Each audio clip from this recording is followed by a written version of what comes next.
Hello everyone, welcome to another JDG Sport video. It's one with a difference today, not just my ugly mug on the camera. I'm joined by John Rollinson from Data Shepherd.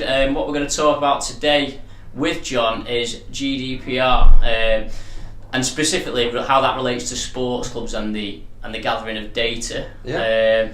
So we'll just get straight to it, John. Really. So no obviously, sports clubs. Big thing for sports clubs is obviously fan base, fan data.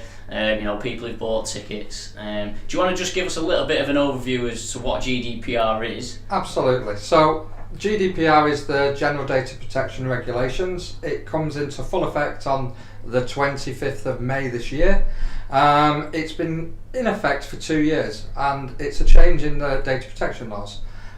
What it basically means is any data that you collect or store that is someone's personal data, you are responsible for. And a lot of companies, and especially sports club, have a lot of different people that they need to collect and store data on. So we'll obviously we can use some examples from obviously clubs that we work with and stuff like that. So data over time, we might have collected data from a variety of different sources. So one example is the newsletter subscribe. Yep. Simple, that's pretty as simple as it can get, isn't it? A newsletter subscribe on your website, someone bangs their email address in there, press submit. Is that okay? It is okay as long as you're telling them to opt in. You're collecting that data on them and you're storing that data and they're giving you permission to do so. What's changing now is if you're going to collect it for anything, maybe on a payment of tickets or something like that, and you're getting them to put their data in there. If you then want to market to them, you have to put clauses on the website. You've seen them, little tick boxes that you have to tick, but you have to make sure that they're not pre-ticked or giving someone an idea that they want to choose it. You can't do opt-out anymore. No, you can't do opt-out. It has to be an opt-in. So that person giving that information has to physically do something to tell them that you can use it for marketing. Now, most people who are going to your websites and in the sports world will want to opt in to collecting that information and maybe receiving information from you, but you now have to give them that choice. Is that not something that's been going on for a long time though? I mean, why is it different now? It is, but what they're actually doing is making sure that people have opted in. You'll have noticed that most people receive spam emails and everyone's on all their lists and all different things that you can connect up to check. But the reality of it is now is that they're saying that information is your responsibility, not only when you collect it, but if you pass it to third parties, and making sure if you do that, you have the permission of the people that they're allowing that to move on to. So it's just making us sure that all our data is our own personal protection or our own personal choice to whether or not you use it as a company. And that's the difference. So am I right in saying the main thing is that if you come to my door and say, James, what data have you got me? I've got to be able to tell you exactly what I've got and where I've got it. Is that correct? You do, but don't forget that's not just the main thing. If I came to you and said for some reason I don't want to send that information to me, you've got to be in a position then to be able to remove my data, not only from your databases but anybody that then you've shared it with as well. So it gives me full autonomy over my own personal details and you as well and anybody else who's out there. So say you bought a ticket to a game 3 years ago, I've got your data somewhere, and obviously we market to you, we send you an email, whatever.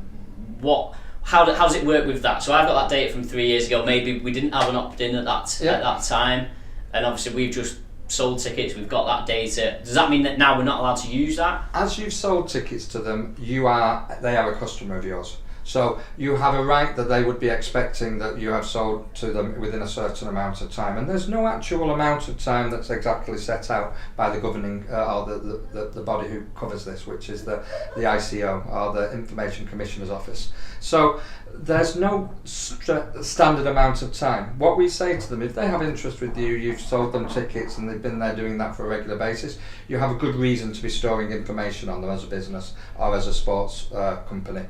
What this is to stop is you going out and getting a huge list of names who have never got anything to do with you and then starting a mass marketing campaign against them. It's to cut down the amount of people who are using people's data who they've not collected and don't really have an affinity with your sports club. So in terms of moving forward then, does that mean that if we are selling tickets or we are selling merchandise, we have to get this box in? Put it on. I know myself from my point of view, if I want to receive it from my sports team and club, I'd be more than happy to receive things from the Giants and different clubs in the way. So we're really happy to do, to receive it. If you have an interest, it's to stop the amounts of information that's going to the wrong people. For instance, if you were the Giants, gave it to, I don't know, let's say McDonald's, and McDonald's started using it to mass market their food campaign on the other side, that's not what they wanted in the first place, and it's not a reason why you should be able to share it with them. So, in terms of an action point from a club that's got, let's say, at Giants, we've got X number of thousand records. Yeah. Is there something that we need to do before the deadline to be compliant? If you can check that they have all ticked the box, and you have had say for the last 2 years you've had the tick box exercise in place where they can opt in, you can prove that they've all opted in to receive information from yourself, they're fine. You can then make a choice of how long it is since you actually spoke to them and whether or not you want to keep their information on there, on your databases and your records. You may do because they're fans, they may want to choose to opt in. You may choose that after 5 years or a period of time you don't want to start marketing to those people because you don't want to keep that information anymore. You can choose to do that as a business and an organisation. This is aimed more from the general data protection places to, I would suggest, especially for you guys, to start looking at it from children's point of view. I know one of the major reasons we got involved with the Giants was the teams and all the children's teams that they've got, but you're storing their information as well, and that might be mixed in with all the people that you know, and because it's children's information, it's quite important that we have it secured, and stored safely, and that you can prove that you don't want to keep it when you don't. So it's to cover a multitude of areas, but it's to make us as a country more aware of how important it is to protect data. And it's not been high on companies' profiles over the last few years because there hasn't been a need or something that's driven us to actually get to the point where we take information security and data security as serious as other people in the world. And this is a great opportunity for us to make sure the people who we want to hear from, we of course get their products and services, but the people we don't have that interest in, we can make sure that we're not receiving that information. And we're starting to see some, we were talking about Manchester United, for instance, some clubs are already doing fairly high profile campaigns, I would say, around the GDPR element. So if you haven't seen, Man United for a few months now have been emailing their subscribers to say, effectively resubscribe. That's basically what they're saying, isn't it? It's a difficult one, and most people with that is they're asking them to resubscribe again so they can make sure they've got that opt-in on them and that they've had that information. It's difficult to ask that. If you've had direct contact with them previously, it's very simple. If you've got that from a third party and that's come to you, it's a little bit more hard to prove that they've actually physically done that opt-in and ticked that box. And so effectively they're just trying to weed out their dodgy, if you like, records. Yeah, they want to make sure that the data that they've got is true and fair and that they can actually then market to it properly.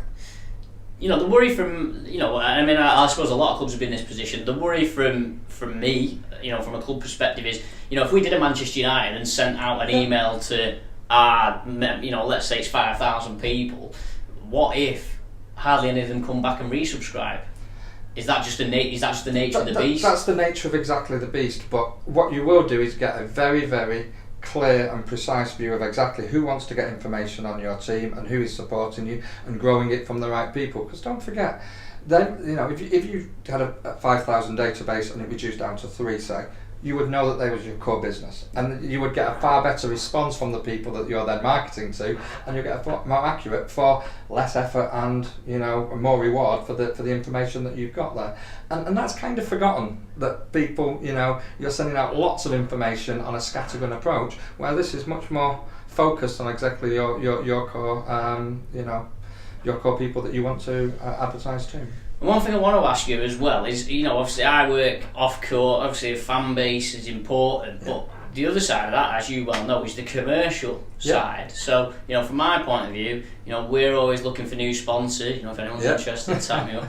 We're always looking for new sponsors, and obviously the way of going about getting those sponsors is obviously very difficult. Now, does GDPR govern? Obviously it does, but at what level does that? Say if I've manually researched a list of 1,000 companies in Manchester per se, and I'm then contacting them, does GDPR forbid me from doing that, or? It doesn't forbid you from doing it per se. There's a big debate that's going on in the in GDPR at the moment against business to business advertising and business to customer, and we're going to find out those when the law actually comes more into effect on the 25th, onto how the best ways for that information to be used and and marketed to, because of course no one wants to stop people doing business. Nobody knows who they want to do business with, otherwise we wouldn't have a relationship in the same sense. We'd never have found each other to work together. And it's the same thing. It's very much to protect people's personal data who they don't want that out in the open. And as a business, I still want people to contact me, even though I may not want their services. Otherwise, I'm not going to be able to find out who I want to work with. So we're going to find out a little bit more when GDPR comes into full effect, the best way to do this. But the best way I can explain it, and the way that I'm doing it from Data Shepherd's point of view, is look at it as, if I don't need to keep it, don't keep it, and delete it. Because if you've no good reason to keep that data, don't take the risk by actually having it on. Because we've been in information security for 25 years, and we're well aware that as a company and a group of companies, any data can be hacked or taken or removed from the system, no matter how good your solutions are that you've got in place. So, be careful. Think very carefully about what you want. Talk to your people and your teams inside your clubs and your teams, to let them know the importance of it and securing data and the changes that are actually out there.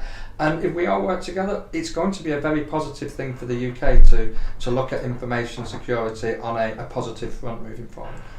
In terms of getting requests then, so I'm a club, you don't want me to store your data. Yeah. Is it as simple as you ringing me up, you sending me an email and saying, look, I want to know what my data you've got? Absolutely. Is that what it is? That's what they will do. They will phone up now and say, I want to know what you have stored on me. And if you've got data stored on them, you've got 30 days to inform them what that data is and have a process in place to be able to show them. Right. It may be as simple as printing off what you've got stored on your database. Maybe more if they've got information of their bank details, different things, if you store them, which I wouldn't advise, but some people do in different senses to look at what's out there and what they're actually storing. So, it's a good way for us to look at our policies and our procedures to deal with our fans, in your case, to what information you're storing on and how you are actually connecting and contacting them. And it's going to be a very positive thing for the UK. What would you then therefore recommend, from any club, at this stage forward, what have they got to do? Is it a case of, right, try and get to grips with what data you've got, everything that you've got, and get it together to an extent where you can remove it if you need to, or you can at least tell people. That's obviously a given.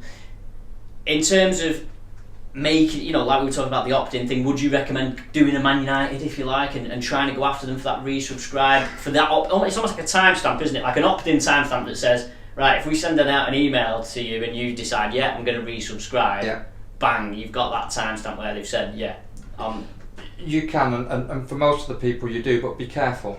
Actually asking them to tell them that you're subscribing is telling them you're storing information on them anyway in the first place. And therein lies the question to, if you can't prove that in the first place, do you want to go back and then ask them to resubscribe? What I would be looking at with most of your contacts is how long ago is it since you actually had contact with them, and if they're regularly interacting with them, send them out, say something out saying, we want you to subscribe to our newsletter, please opt in to do so, but make it very clear that they have the ability to opt in or to opt out from whatever they are actually receiving. Yeah, because unsubscribe, obviously a very basic form emails, isn't it? Unsubscribe being pretty much, that's a standard thing for years and years. So it's like, if I've been sending out my email to me 5,000 fans, and the chances are that people who don't want to receive it are probably unsubscribed already. Absolutely.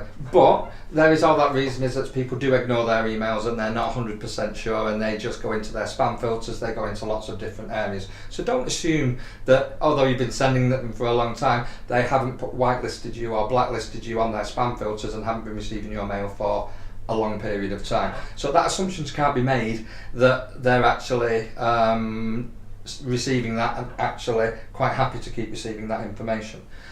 The best thing that I could advise all the sports clubs is whenever they are now marketing and going to people, because they're wanting to build their brand and do so, is to get them to provide the opt-in. Once they tick that they're happy to receive and to have information from you, you're in a very clear place that you can prove that they've actually asked and received that information. If they're a customer of yours and have done business with you over a period of time, it's easy to show that there's a reason why you're contacting them for the products and services. Yeah, it's not like we've just got their data from the middle of nowhere. And that's what people are trying to actually stop more than that. It's going to be very interesting. This is a very large shift and change from the old data protection laws towards GDPR. And there's going to be a lot of things that may change along the way as well. It's not an exact science at this moment in time. And we're really interested as an industry to see how these are going to affect people, especially, like you say, from the sports club side. The best advice I can give you and all the teams that are out there is take some advice. Take time, speak to the ICO. They're more than willing to help you. We're willing to speak to anybody and give them help and advice and guidance on the steps that they should take to be looking to protect themselves and the people that support them, and take this as a positive step to be able to train your people and to give them the knowledge they need. And so just before we sort of wrap up, on it, is there a punishment? Like, what's the punishment? Do you know what I'm saying? Because you know what things are like. What people are like. They're always trying to cut corners. Is the punishment in place if a club doesn't comply? There are, but there's for all businesses that this applies for breaking GDPR. Because GDPR at the end of the day is the law. And the law is saying that you need to protect the data that you do, and we can't get away from that. And I don't like to speak about the punishment side because it puts people into fear. Yeah. But there is, for people who abuse that system, that there is fines now up to 4% of your worldwide turnover, and that could be up to about £17.5 million if you have a large company that's actually doing that. The likelihood is they will still be going after medium to small enterprises and people who abuse and flaunt the law to an extent where it's going to cause chaos. Having spoken and worked in this industry for a while, the people who are going to get those types of fines are the ones who really flaunt it. You'll have heard about Morrison's and Nissan and other companies who have had large fines already from the ICO, and for good reasons, for them flaunting the rules that are there. But companies have to be aware that tens of thousands of pounds worth of fines, or that percentage of 2 to 4% of your turnover, would be a large amount for a company to face a fine for not complying with GDPR. And we've talked about the data, and we've talked about the collecting of it and the storing of it. But obviously, the security of that data is quite important because I've got 5,000 records. Yeah. It might be stored on an Excel spreadsheet on my laptop. And is that another area that we need to be a bit more aware of? Absolutely. What I say is GDPR usually is about 80% of the process, the procedures and everything what we've just discussed. The 20% on the top is what Data Shepherd does. It helps people protect that information by using products and services to help them defend it, whether that be secure servers, whether that be encryptions, whether that be secure backups. All of those things we can help companies with to be able to do. And I don't just mean the large companies. It's important to understand that solutions around security can start very simply and very low down if you have 2-3 people in your company, all the way up to the enterprises. So I think we'll wrap up there. So useful chat from a sports club perspective. So thanks for that, John. No problem. I think I'm still thinking about what to do. I don't know whether to do sort of an incentivised sort of campaign. I know we've talked about that, almost a bit like your update your details type campaign. Win a update your season ticket. Update your details that we've got on you by a certain time, and you'll enter a prize draw for a signed shirt or a season ticket or something like that. Which it's like little ideas like that what clubs can come in to disguise it, isn't it? Because ultimately this is with all due respect to you, John, it's an ugly administration. It's an ugly administration process for clubs in terms of we've got this. The hard thing for them is getting the data in the first place, and all of a sudden now it's like. So it's trying to make that interesting, isn't it? To make sure we can get this opt-in stamp that we need, or be sure that we're happy with the data. People who don't like that are going to be the people who then complain to the ICO and people like that. I think from a sports club basis we can be assumed that most people are fans of that club and that organisation and will want to make sure that they're receiving the right information. That is a positive step and a positive message that I want to hand out to the sports clubs out there, is it's unlikely Yeah, they're not the sort of company that's going to get into trouble. And but at the same time, it is still something. And as we've seen, if Man United are doing it, you know, absolutely. Ultimately they've identified that it's a potential issue. So John, thanks very much for that. No problem. If you've got any questions, fire in the comments on on the website, on the YouTube, on social media, and obviously I'm more than happy to put anyone in touch with John who needs a bit more advice on that. So thanks for watching, and we'll see you again soon. Cheers.